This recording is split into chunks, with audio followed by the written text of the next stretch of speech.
uh, Security Plus, Chapter 4, Security Operations, Vulnerability and Management, Vulnerability Management, sorry. In this chapter, Vulnerability Management, we go through identify the method and analyze the vulnerability and vulnerability response and mediation, vulnerability remediation, and reporting. Vulnerability management. Let us نشوف vulnerability management. Identify the vulnerabilities. Systematically practice of the recognizing and categorizing the weakness in the system, in the network, in the application. يعني نشوف ال الثغرات الموجودة في السيستم، في الجهاز، يعني في النتورك، في الشبكة، وفي الابليكيشن. vulnerability scanner. نشوف كيف نقدر نعمل سكانينج ونقدر نحدد الثغرات. automatic probining of the system, network and application to discover potential vulnerability. يعني بيشتغل اوتوماتيكلي عشان بقوم ببحث لنا عن الثغرات. tools like NASA ده طبعا واحد من التولز، and OpenVAS ده برضو واحد من التولز اللي احنا نستخدمه شنو في ال vulnerability scanners. فناسا ده المشهور، وإن شاء الله هنيجي نشتغل عنه كتير في البروجكت. Prolight identify vulnerabilities, applying patch and implementation, implement mitigations measure to شنو to prevent explosions. يعني لازم نطبق نعمل implementation، نقلل من العملية بتاع vulnerability عشان نتفادى شنو، نتفادى عملية explosions. طيب Chief Application Security protecting software from شنو manipulating during its life cycle. يعني كيف نقدر نحمي السوفت وير أثناء الشغل بتاعه كده. techniques including static.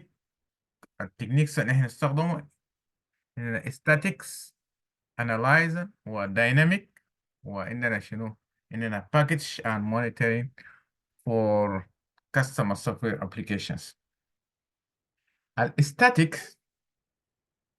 static analyze examine the secure code within شنو within executions to identify vulnerability. يعني أثناء execution without execution the code without execution. خلي بالك من execution هنا في statics analyze. أما dynamic analyze evaluate application in real time to determine the vulnerability. يعني نقوم نختبر الابليكيشن في الريال تايم أثناء الشغل. package monitoring ensure that the security and update of the libraries and components that apply to depths on. طيب threat intelligence feed. threat intelligence feed prevent بعمل شنو threat intelligence ده provide valuable information about potential or current threat on the organization's security. يعني ده بوفر لنا شنو information about the potential أو current threat. يعني إذا في أي محددات هو بوفر لنا المعلومات وكده. continuous stream of data related to the شنو potential or current threat. طوالي بكون في يعني ستريم داتا طوالي مباشر لأي ثريت وكده. provide real time or near real time update، يعني طوالي بكون شنو updated طوالي. فالناس بتاع السكيورتي طبعا ديما بيشوفوا على intelligent threat feed، بيشوفوا المعلومات الموجودة وبيشوفوا هل في threat للأجهزة بتاعهم ولا ما في وكده، يعني إذا في أي threat جديد وكده، في أي تحديثات جديدة وكده. طيب أنواعه شنو؟ ال threat intelligent feed عندنا open source intelligence اسمه OTINT.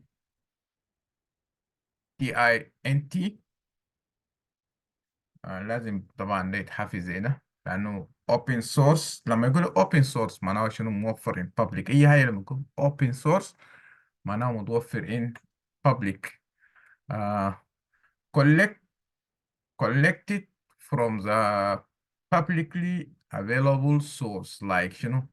بيجمعوا المعلومات من شنو؟ report forms news articles logs and social media. كويس. offer available at no cost، يعني بكون في الاوبن سورس طبعا قلنا متوفر للبابليك، عشان كده بيكون فيه no source no cost $0 يعني.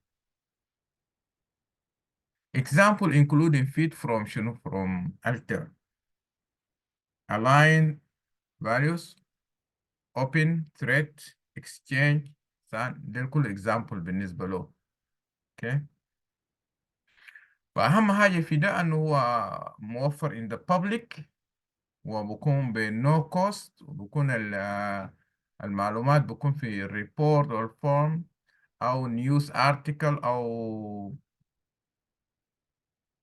بلوتس أو شنو في بلوجز أو في السوشيال ميديا. تاني ال threat intelligence feeds property or third party feeds. A third party شنو provided by شنو by the commercial vendors and the subscriptions mode. يعني ده بوفر لنا معلومات، لأنه قلنا الثريت انتليجنت في دي المعلومات المتوفرة عن التهديدات الموجودة. فده بكون شنو؟ كوميرشالز، يعني ده بيجي من بابليك. لاحظ ده بيجي من بابليك، ده بيجي من كوميرشال، شركات تجارية. كويس. بشنو؟ بسبسكريبشنز، بشنو؟ باشتراك. اما ده بيكون شنو؟ نو كوست. ده الفرق بيناتهم الاثنين عشان تقدر تفرق بيناتهم. offer more reliable analyze and time inform. كويس. ده بيجي من فاير اي مكافي and so on. كويس. النقطتين المهمات انه ده بيكون آه with اشتراك، وبيجي من commercial vendors. تاني عندنا في threat intelligence feeds information share organizations form of the facilitates the share of the threat intelligence among members. يعني بيكون في يعني اشتراك مجموعة من من ال organizations، وبيكون بيتبادلوا شنو؟ بيتبادلوا ايه؟ ال threat intelligence including information sharing and analyzing center of information. عندهم analyze برضو، يعني برا من التبادل بكون بعمل analyze. عندهم analyze center of information. فده بكون مجموعة من الناس sharing organization، مجموعة من الناس شركات أو organization بيشتركوا في أنه بيتبادلوا المعلومات وكده. أيضا تاني في حاجة من threat intelligence feeds، إنها دارك ويب. طبعا دارك ويب زي ويب سايت، لكن أنت ما بتقدر تخش من regular براوزر. هو ويب سايت لكن ما تقدر تخش من regular براوزر فيه أي حاجة غير ليجل، أي حاجة. اي حاجه خطر في بالك داير تعمله، اذا خشيت دارك ويب تلقاه فيه، لكن عنده سبيشال واي انك انت بتخش على الدارك ويبس. عشان كده سموه دارك ويبس. اي حاجه غير ليجل تلقاها هناك. hidden part of the شنو internet. the hidden part of internet Acc- unaccessible through the standard browser. ما بتقدر تخش عليه بالبراوزر العادية. can be source of the threat intelligence for security research. زي ما قلنا الدارك ويب ده فيه أي حاجة. information about hacking techniques, stealing data. يعني أنت لو داير تعمل هاكينج، داير تعمل steal data، تلقى معلوماته موجود هناك لأنه غير ليجل. لأنه حاجات زي ده ما بخطوه في الإنترنت العادية لما تخش عليه كده، لأنه الإنترنت العادية بخضع لقوانين بتاع داك، ما في أي قانون. زي قانون الغاب أي حاجة. زي ما قلت، داير تعمل هاكينج تكنيكس بوروك انك تعمل هاكينج كيف، داير تسرق داتا بوروك انك تسرق داتا كيف.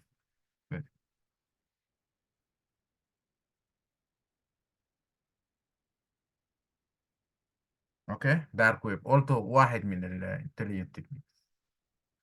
طيب، البين تيستين او البنتيليشن تيستين، الناس بيقولوا بين تيستين او بنتيليشن تيستين. البنتيليشن تيستين هو عبارة هاكينج، لكن بشنو؟ بإرادة الشركة. أنت تقوم تأجر ناس، شركات بعملوا هاك للسيستم بتاعك، بيخترقوا السيستم بتاعك، لكن شنو؟ بموافقتك أنت، وتدفع لهم قروش عشان يعملوا شنو؟ مش عشان يسرقوا داتا، عشان يتأكدوا أنه السيستم بتاعك يعني قوي وكده. عشان يتأكدوا أنه السيستم بتاعك قوي كويس. فده بيقولوا بين تيستين، هو simulation real world attack or systems valuable through the security evaluate their security. يعني هم بحددوا شنو؟ بحددوا السكيورتي، بقيموا السكيورتي بتاع السيستم. فده بيقولوا بين تيستين كويس. والبين تيستنج ده طبعا تخصص كامل زي سكيورتي بلس، في تخصص اسمه بنتيليشن تيستنج. عشان انت في النهاية تعمل شنو؟ هي تعمل الشركة بتاعك بتاع بنتيليشن تيستنج، او تشتغل از بنتيليشن تيستنج، او تشتغل از سايبر اتاك. في حاجة يقولوا بين تيست بنتيليشن تيستنج، برضو واحد من اكزام بتاع كومبتيا بتاع السايبر سيكيورتي، تتخصص بس في البين تيستنج وكده. فإنسان بعد ما يقرأ سكيورتي بلس ويشتغل، وإذا دار يتخصص ممكن يتخصص في بنتيليشن تيستنج. وإذا تخصصت ممكن حتى أنت ممكن تعمل لك شركة، بأنك أنت تقوم تقدم أوفر للناس بأنك أنت عندك شركة بتاع فنتيليشن تيستين. الناس الدارين يتأكدوا من أنه شركاتهم أو النتورك بتاعهم يعني سكيور، فممكن يعملوا لك هايرنج. بعدك أنت تيجي عندك موظفينك تيجي تخترق، بدوك بعض البيانات وعندك بروسيجرز. بعد ما توقع طبعا أنه مسموح لك أنك تخترق الشبكة بتاعهم، بعدك تحدد لهم إن الشبكة بتاعكم فيه خلل كذا وكذا وكذا، بعدكم بيعملوا فيكس.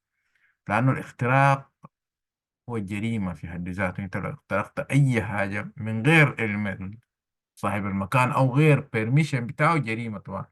You're going to go to the jail. Don't do it. Method of identify uh, method methods of identifying vulnerabilities.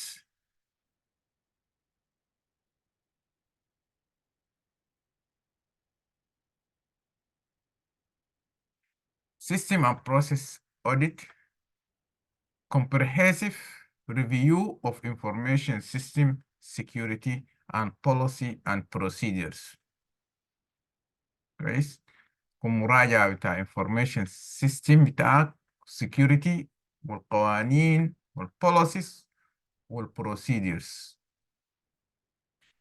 Ensure ahead of the security be protected and industry standards. يعني تتأكد أنه ال security بتاعك standards. ثانيا من الميثود اوف ايدنتيفاي vulnerability عندنا في 4 process: planning,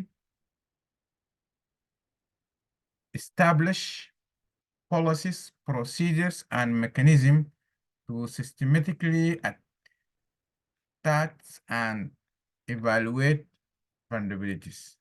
وفي testing: evaluate, patch, and update it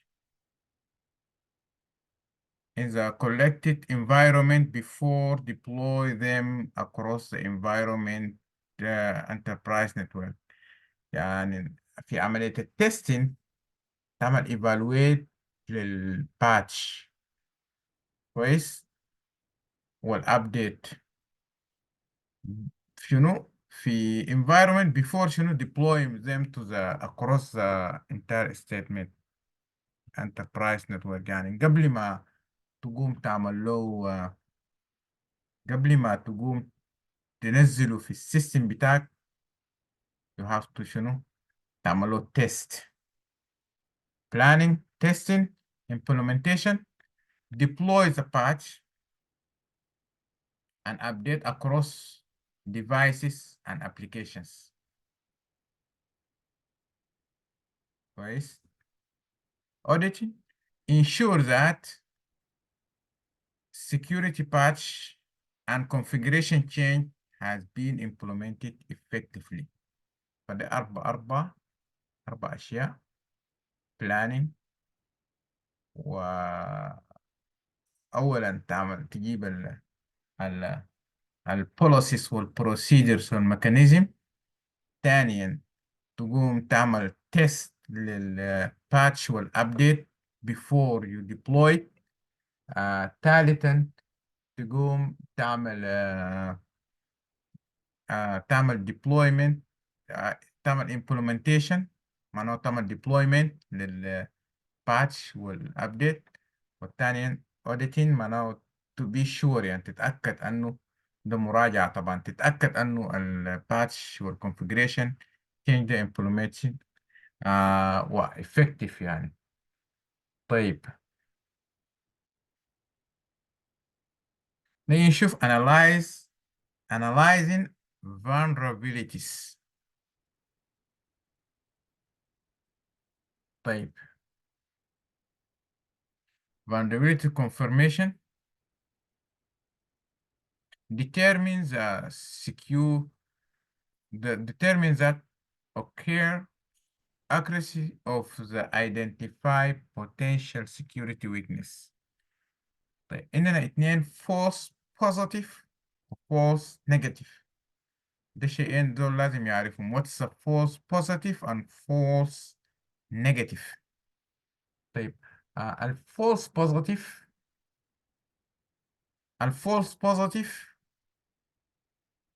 incorrectly states vulnerabilities، والفولس نيجاتيف وطبعا the serious finding the vulnerability exists but remain undetected.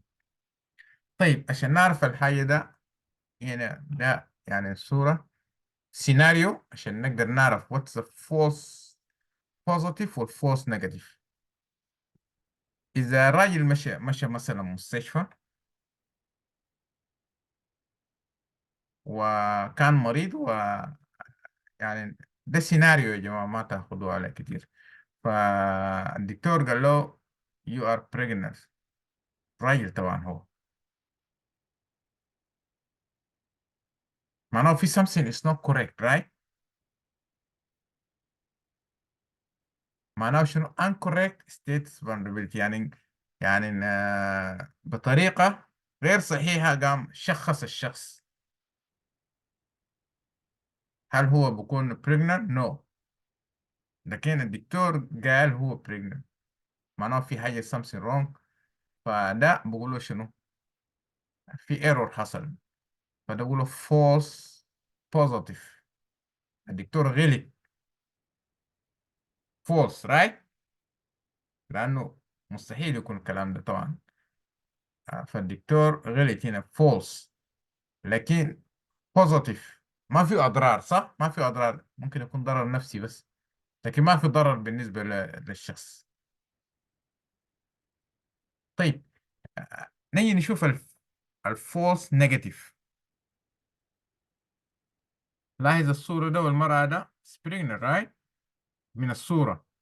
خلي كلام مكتوب. مشي العلاج فشاف له قال له you are not pregnant، وفي حقيقة هي يعني pregnant. so ده false right. الدكتورة هنا التشخيص بتاعه false، وفولس بتاعه شنو نيجاتيف. ليه نيجاتيف؟ لأنه إذا مشى البيت ممكن يتضرر، ممكن يتعامل كأنه ما pregnant، فممكن يتضرر. عشان كده فولس نيجاتيف، عشان كده سيريس. كده واضح يا جماعة الفولس بوزيتيف والفولس نيجاتيف. طيب نضرب مثل تاني. مشيت المستشفى برضو، آه، أمان الله وإياكم. شخص مشى عنده كورونا مثلا. لا هو ما عنده كورونا ومشى المستشفى، فالدكتور كشف عليه وقال له عندك كورونا، هو أصلا ما عنده. ده تعتبر شنو؟ ده فولس نيجاتيف، لأنه هو أصلا ما عنده، والدكتور شخص قال له عندك، فما بكون في ضرر كبير. لكن تشخيص الدكتور فولس، عشان كده نقول فولس بوزيتيف. طيب شخص عنده كورونا مشى المستشفى والدكتور قال له ما عندك كورونا، تشخيص الدكتور برضه هنا خاطئ فولس. لكن نيجاتيف ولا بوزيتيف نشوف في ضرر ولا ما في. هو عنده كورونا، ولما يشخص ما عنده كورونا يمشي البيت وممكن يعادي الناس وكده بيكون في ضرر. عشان كده سيريس، عشان كده فورت نيجاتيف. Is it clear false positive and false negative؟ اوكي. فعندنا برضو في التكنولوجي، إذا جهاز يعني ما فيها ثغرة والفولنربيلتي سكانرز قام قرأ الجهاز فيه ثغرة، ده بسموه فولس بوزيتيف، لأنه ما فيها ثغرة، ما في ضرر كبير. لكن تخيل أنه الجهاز فيه ثغرة والجهة والفولنربيلتي سكانر قال ما فيه ثغرة، معناه فولس، راح قرايته فولس. لكن نيجاتيف ولا بوزيتيف؟ فيه ثغرة، ويقول لنا ما فيه ثغرة، ممكن في شخص يقوم يخش ويعمل كومبرومايز، يعمل اتاك، فده سيريس. عشان كده فولس نيجاتيف. والسؤال بيجي، اثنين دول بيجوا مع بعض، تقرا السيناريو كويس تفهم انه اولا تعرف انه كلها فولس، لكن بوزيتيف او نيجاتيف تحدد انه هل هو سيريس ولا هل هو غير سيريس. سيريس ده بتوقف على انه يعني في ضرر ولا ما في.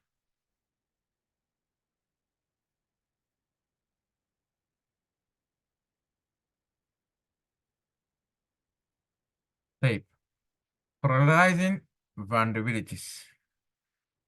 rank ranking identify vulnerability by شنو by several and potential impact. نقدر نحدده بال potential impact vectors including easy explosion, potential damage، وشنو system improne.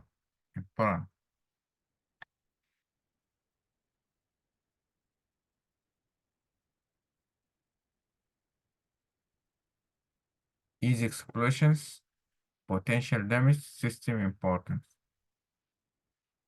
ده نقدر نحدد شنو برالايز بتاع ال vulnerabilities. طيب عندنا حاجة تانية common vulnerabilities scoring system. يعني vulnerabilities ذاته، الثغرات ذاته عنده scoring system use to نستعمله شنو use to prevent numerical scores refer to several of the severity of vulnerability from 0 to 10. يعني عنده سكور، يعني تقدر تحدد الفولنربيلتي عشان تقدر تقيمه هو من 0 ل 10. طيب score used to categorize vulnerabilities as known. يا بكون low medium high critical. فزيرو بكون none طبعا، ومن واحد لحد 3، من 0.1 لحد 3.9، يعني قبل 4 slow. From 4 to 6.9 medium. From 7 to 8.9 ده بيكون high، و 9 to 10 ده critical. كويس. فده CVCSS. CVSS. CVS. بس اتذكر بالصيدلية CVS، أضيف له S تاني. فده Common Vulnerability Scoring System. نحدد ال Vulnerability بسكور between 0 to 10، ونقوم نحطهم في مجموعات أو categories: low, medium, high, critical.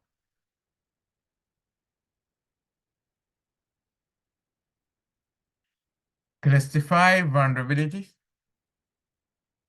Classifying vulnerability. Categorize a vulnerability based type of potential impact and effect system. Because vulnerabilities may be classified into the categories such as software flaw, configuration error, or security policy gap. مرات الفولنربيلتي بتكون راجعة للحاجات دي، يعني بتكون في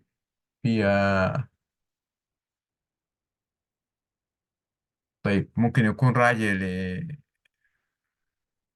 للسوفت وير فلو، يعني ان السوفت وير ما ماشي بصورة مظبوطة، او configuration error، اعدادات فيه خطأ، او security policy gap، يعني في القوانين بتاع السكيورتي في gap، في حاجة ناقص يعني. طيب هنا CVE، هتجيب CVSS، ده common vulnerability exposure. طيب is the list of the public disclosures information source vulnerability solution. Systems that provided standardized ways to unique identifying and refers known as vulnerability in the software and hardware. The CVE, list of the public disclosure informations, security vulnerabilities, provide solution of mitigations وبعمل help to assist security and prioritize vulnerability fix. طيب organization impact of vulnerability، يعني شنو اللي بيقوم بيعمل الامباكت او التأثير في الشركة او الاورجنايزيشن. organization impact vulnerabilities، شوف ال vulnerabilities ده impact بتاعه بيكون شنو للشركة او كويس.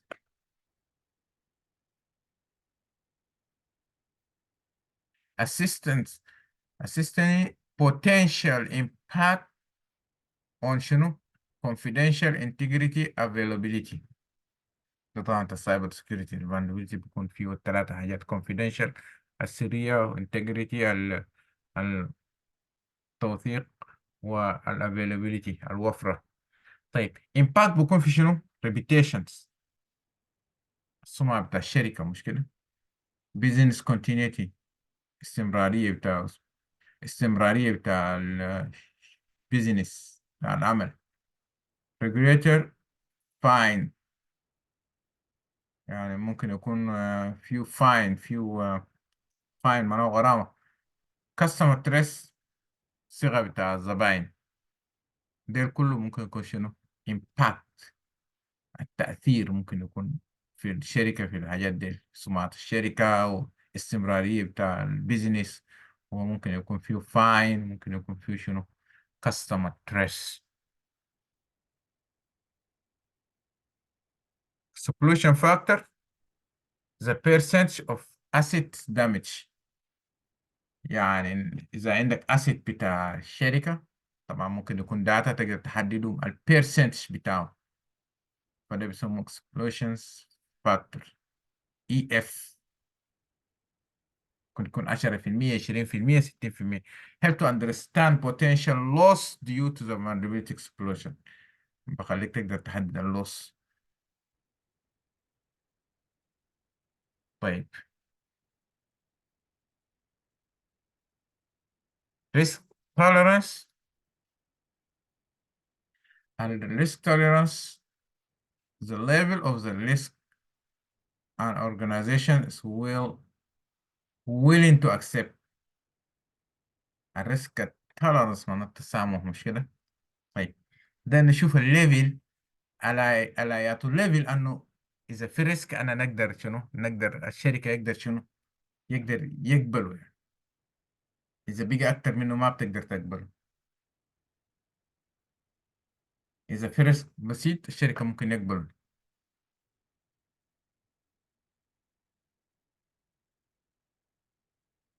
طيب لو لاحظت مثلا لو الريسك ذاته ممكن يكون لو وهاي، كويس. الريسك البنتج من الفولنربيلتيز، فبمستوى معين ممكن لحد مستوى الجرين ده الشركة ممكن يقبل willing to accept.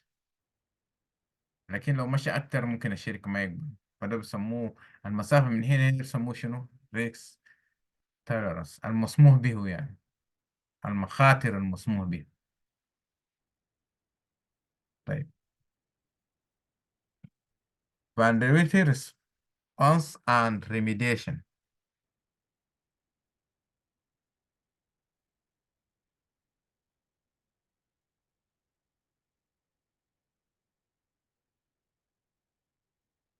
involve strategy and act for شنو؟ identifying identifying assess assessing addressing vulnerabilities. نقدر نقيم ونحدد ونعرف شنو ال vulnerabilities. طيب باي شنو؟ باي patching. طبعا اتكلمنا عن patch. patching the process of شنو؟ applying update or fix software system application vulnerabilities.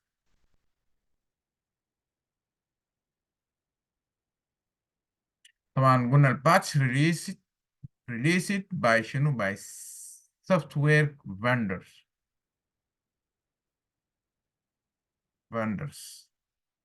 طبعا الشخص اللي انت بتاخد منه سوفت وير برسل لك، قلنا الباتش update او fix the problem or vulnerabilities.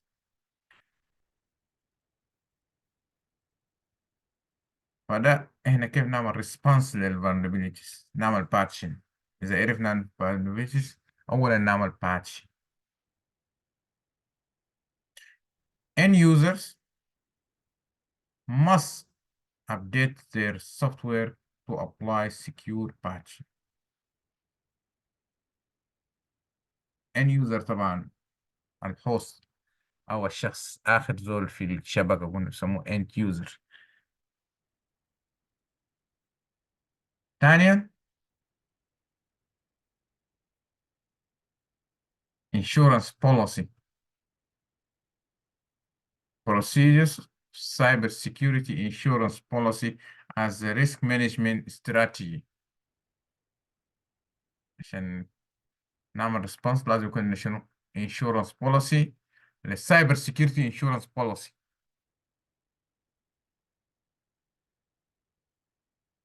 زي انت سيارتك يكون عنده insurance من الحوادث، انت لازم تعمل برضه cyber security insurance as a risk management strategy.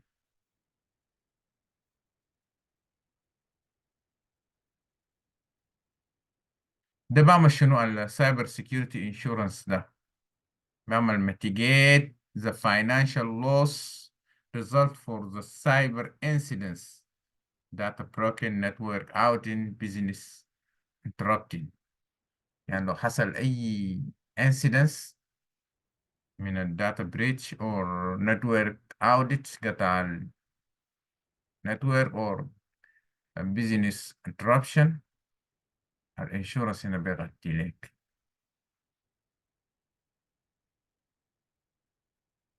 بعمل cover mitigation remediation recovery cost legal fees so on. فده واحد برضو من الريسبونس عن vulnerabilities. برضو النتورك سيجمنيشن، اتكلمنا عن النتورك سيجمنيشن، قلت تقسموا للسيجمنت 1 والسيجمنت 2 والسيجمنت 3 divide the network into small segment to improve the performance and security. طبعا في البرفورمانس أداء وبرضو في السكيورتي. isolate the segments from each others to prevent threat propagation. نفصلهم عشان لو حصل أي أتاك هنا ما هنا ولا أي. ده برضو واحد من ال vulnerability response.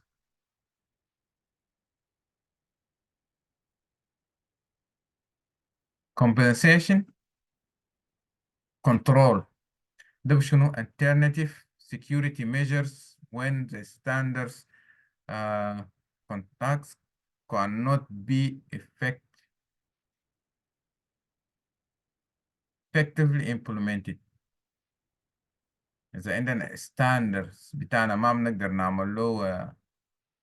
نعمل له implemented بكون عندنا شنو internet يكون احتياط. طيب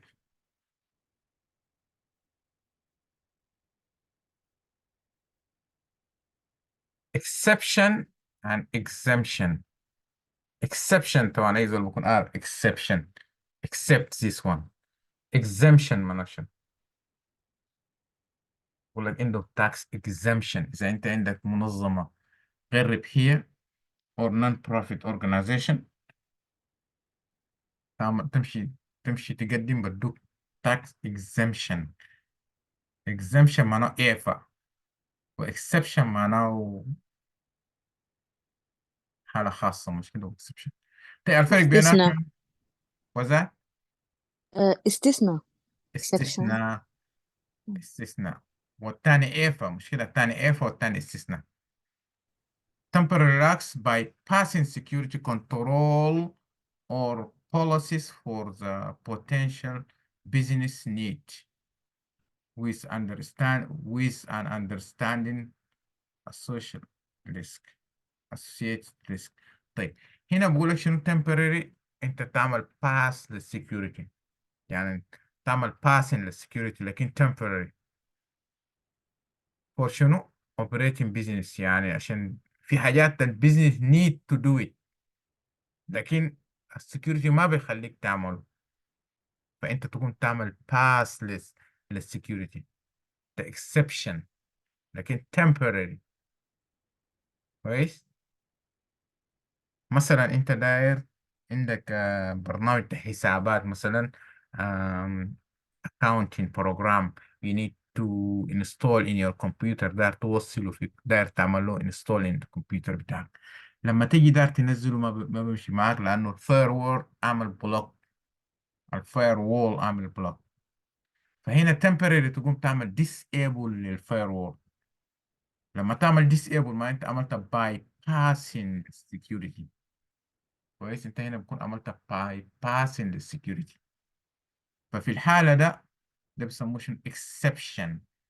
بعد ما انت بتنزل برنامج الحسابات بعد ذاك تقوم تعمل آه تعمل on للفاير بعد ما تنزله، لانه اول ما بخليك، لانه your business need to install that program right. the in need business in need. فده بقول exception في السايبر سيكيورتي.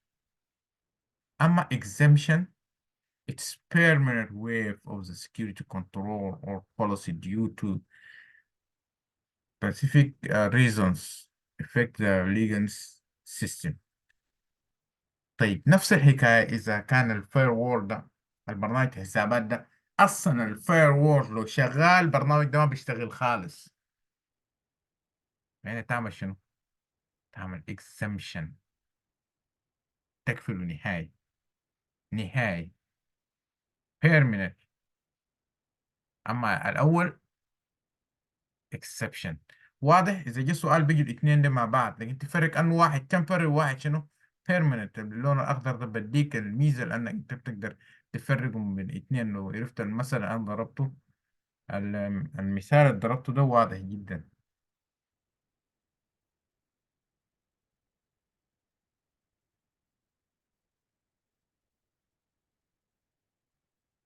The vulnerability validation vulnerability remediation. remediation شنو؟ remediation process of شنو؟ resolve or stop environmental damage.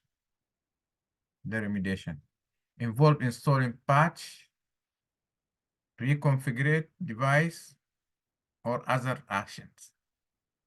ده عملية remediation. طيب validate بتاعه كيف؟ re-scanning device.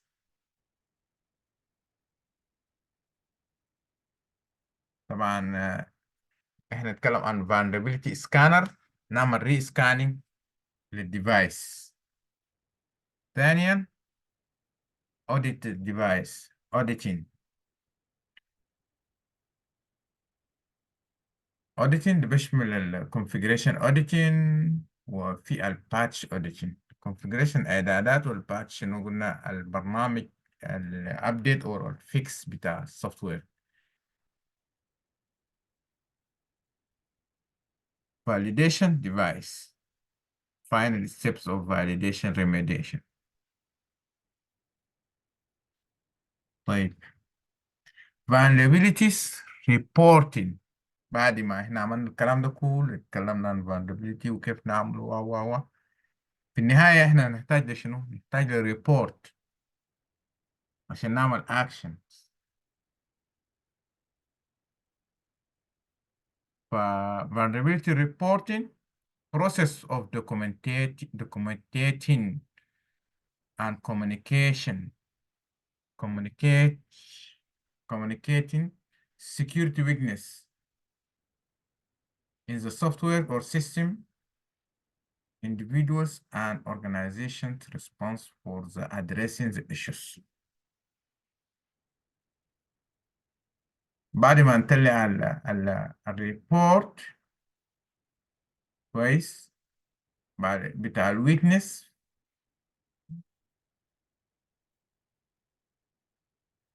نقوم نرسل individual or organization responsibility شنو؟ مهمتهم شنو؟ to address the issues. مثلا ده ريبورت بتاع vulnerability، مثلا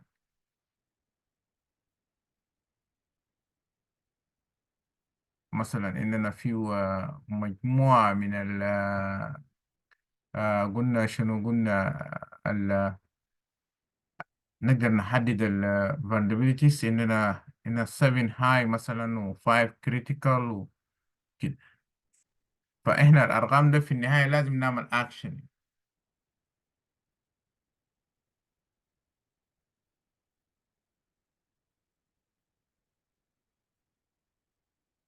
ميزة بتاع الريبورت لازم يكون قال لك clear consistent and شنو transparent language. ففي النهاية الريبورت بيكون في شكل لغة، بعد ذاك فيه في شكل جرافيك تقدر تحدد أن critical high medium low and so on. ده بيكون في النهاية الريبورت بطلع لك كده. بعد كده أنت بتعمل شنو؟ تعمل actions. alright. ده كله ما بخص ال vulnerabilities، وده جزء مهم جدا في ال vulnerabilities. وفي البروجكت عندنا بروجكت عن vulnerabilities، لأنه أنت ممكن تكون بس في الشركة إنك تشتغل بس vulnerabilities، تقوم تحدد ال vulnerabilities، تعمل سكانينج وتقدر تحدد إنه في كم جهاز فيه مشاكل وترجع الريسورس اللي أخذناه كتير ده الجهات على حسب الشركة بتعامل معها تو ريسورس عشان يعرف وين الفولنربيليتيز وكده. لأنه أنت لما تيجي تعمل سكاننج السيستم بتاعك لازم تغذيه بداتا، مش كده؟ لازم تغذيه بداتا، ابديت داتا، عشان يقدر يعمل لك سكاننج يحدد انه vulnerabilities ولا ما في. او اوتوماتيكلي بياخد من الشركه. انت لو ماخذ البرامج طبعا، سكانرز ما رخيصه، برامج ما رخيصه يعني. الشركات الكبيره بياخدوا برامج دي بقروش كتيره جدا سكاننج. فمثلا احنا عندنا يعني تجي صباح تفتح مثلا ديما السكاننج طبعا بيتم يعني as a night time عشان ما يحصل، لأنه بيكون في ضغط الشبكة وكده. إذا شركة كبيرة وفيه أجهزة كتيرة، مثلا فيه كم ألف كمبيوتر وكم ألف سويتش، كم ألف ديفايس، بتم نايت تايم. بتبرمجوا إنه يشتغل نايت تايم مثلا الساعة 2 صباحا 3 صباحا، بقوم بيعمل سكاننج لكل الأجهزة الموجودة، ده بخش في أي جهاز. عشان كده الشركات الكبيرة أنت ما بتقفل الجهاز، تخلي الكمبيوتر شغال، تخليه موصل في الشبكة. بعمل سكاننج لكل الأجهزة ده، بيشوف إنه هل الأجهزة ده كومبلاين، مطابقة للمواصفات بتاع السكيورتي. لو نزلت أي حاجة يعني عملت انستول طوالي بظهر. فإذا أي جهاز لقى إنه حتى الباتشن في حاجة ما أبديت، في برامج ما أبديت، مثلا ويندوز تاج ما أبديت، طوالي الصباح لما تيجي تفتح جهازك تلقى حاجة يسموه يلو سكرين، مكتوب لك تحذير كبير، يقول لك جهازك ده فيه ثغرة، فيه vulnerability you have to fix it within 7 days.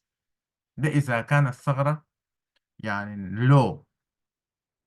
إذا high مثلا بدوك يقول لك you have to fix it today. أو إذا الثغرة critical، طوالي تلقى جهازك off، يقول لك جهازك ده خلاص off line، تاني ما بتستخدم أصلا إلا توديه تاني يعمل له ريستول، يشيلوا الويندوز الموجودة، يعمل له ويندوز جديد، ينزلوا فيه جديد، جهاز يعملوا وايبس كومبليتلي ان لانه فيه كريتيكال اسمه ده، بطلع طوالي من الشبكة تاني ولا يمكن تستخدمه في الشبكة، اوت اوف نتورك. فمجرد ما تيجي تفتح جهازك تعرف البتاع بعد ذاك. كل اسبوع بيكون في ريبورت بيرسلوه، مثلا كل الاجهزة الموجودة، مثلا اقول الجهاز كده الخلل فيه كذا كذا كذا، عشان تصلحه تعمل كذا كذا كذا، 1 2 3 حاجات 1 2 3. انت ممكن تعمله بطريقتك او توديه ناس هيلب ديسك يشتغل لك كده. فده واحد من الطريقة بتاع سكانرز. ففي زول بس بيشتغلوا، ناس كتير جدا بيشتغلوا vulnerability سكانرز، لانه ده مهم جدا انك تعمل سكاننج لكل اجهزة، تتاكد انه ما فيه ثغرات، ما فيه ثغرات، او قلنا ممكن يكون ابديتد، لازم يكون باتشن. اي اي ريليس للابديت، مثلا الوورد مثلا نزلوا ابديت لازم يكون ابديتد. sometimes automatically زي push in، تيجي تفتح جهازك تلقى في حاجات اضافوه ليك، في حاجات عملوا ابديت كده. يعني اسبوع قبل اسبوعين ماشيين لقينا واحد فتح جهازه لقى انه كنا شغالين ويندوز 10، لقينا جهاز فيه ويندوز 11 يعني.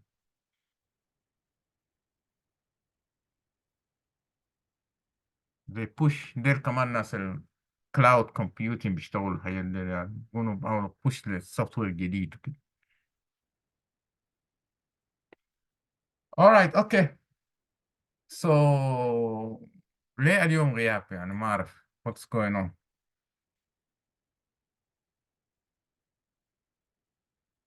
ومبارح فهمنا غلط، ما لما انت وقفت